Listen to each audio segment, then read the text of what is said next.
Jambo, fellow Ippies, it's Mike Dooley, and this is May 2017, the video portion of our monthly newsletter. Wow, Santa Fe, off the hook. If you were there, you know it. The chorus was, amongst returning trainers, this is the best event ever. And of course, they've all felt like that, and we've said that every single time. I can only surmise that we keep on getting better. Congratulations to all of the brand new Ippies, the certified trainers that were there. It was a great immersion into truth, and it was great to feel your energy, all the love, all the joy. Happy everything to all of you. Welcome to the family. I'd like to point out that our next major event is going to be Solapalooza, either the first or the second weekend in November on the warm, sandy beaches, probably Florida side.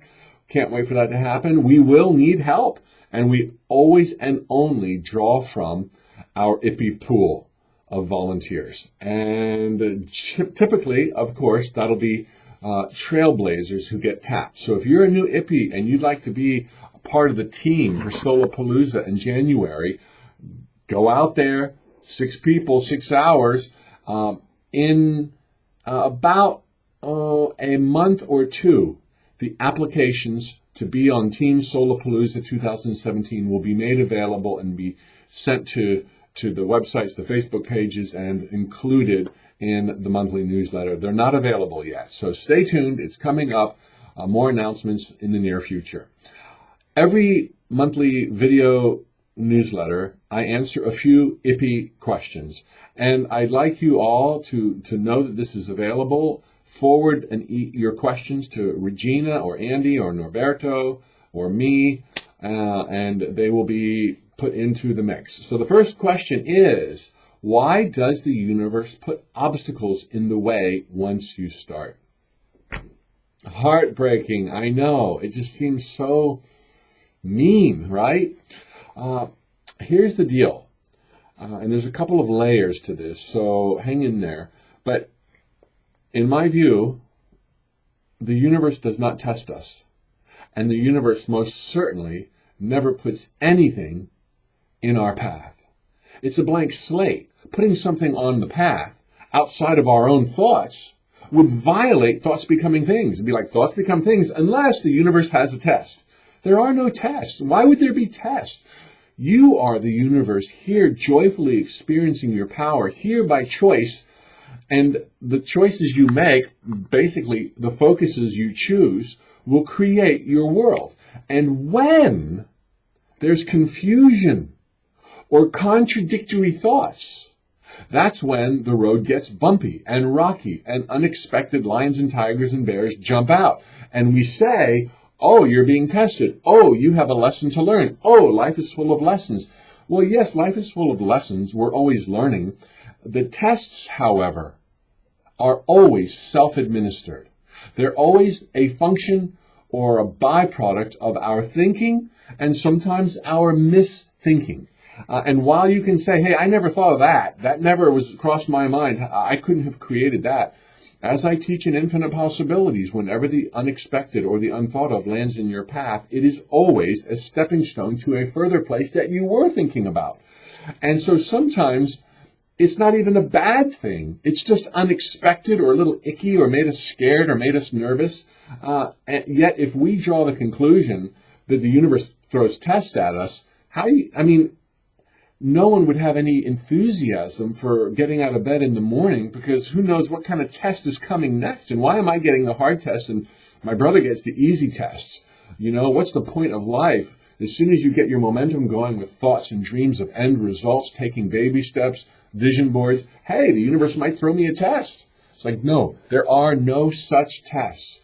All creations are our own creations. And yes, there are lessons, but we create the lessons based on confusion. And then the only way to undo confusion is for truth. The truth will set you free, where all of a sudden you're on a path where things get easier and easier and easier. But do not beat yourself up when the unexpected happens. It could just be a speed bump, toughening the metal, getting you ready for even better than you knew to ask for. So that's the first question. The second question, I see that you have spoken at Unity churches Is it appropriate to charge a fee for that? How do we know when it is okay to charge a fee? Can you offer some suggestions on how I can let go of the feeling I shouldn't be charging a fee to organizations like these? I already share the IP word at different events that I don't charge for. Okay, a couple of layers on this one as well. When you're just starting out, then, it's okay to be grateful for any audience. And if you're starting out as a guest speaker in a Unity church on a Sunday morning, which is what I did in my stories, they often have a pre-calculated stipend, nominal token amount of money, $100 I remember, $150, maybe one time it was $75, maybe one time it was $250. You don't try to negotiate that. That they've privileged you with the opportunity to speak to their flock. Should you go bad, they may lose church members. You don't want to get more money. Now, if you're a member of the church or you're offering an evening workshop on Tuesdays, that's totally different. And then they usually suggest you ask for a love offering. I always hear $20 per visit.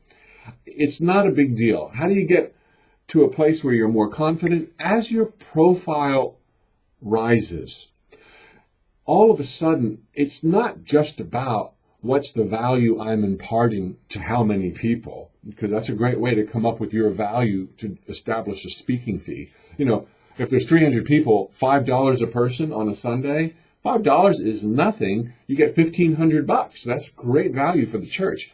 But as your profile increases, the other component is, what is it worth to you to set your life on hold, to give them a Sunday commute time, a week or 6 months of preparing and perfecting that speech?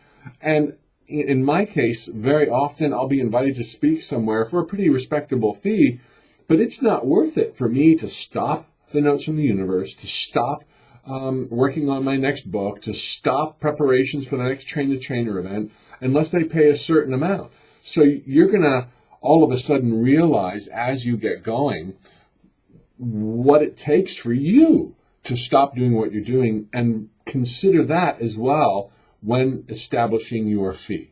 You got to love yourself, you got to respect yourself, and you got to respect all the other people that you would otherwise be reaching through your work that you can't reach because you got to prepare for this 1 hour talk. You'll get to a place very quickly where you will not have to wrestle with, but they're at church providing services to people who can't pay, so I should do it for free.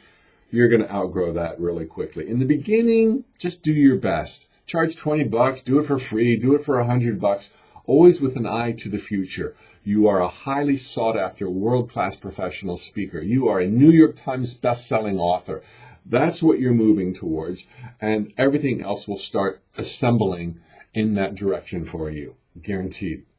Well, that's all we got for this month's video link.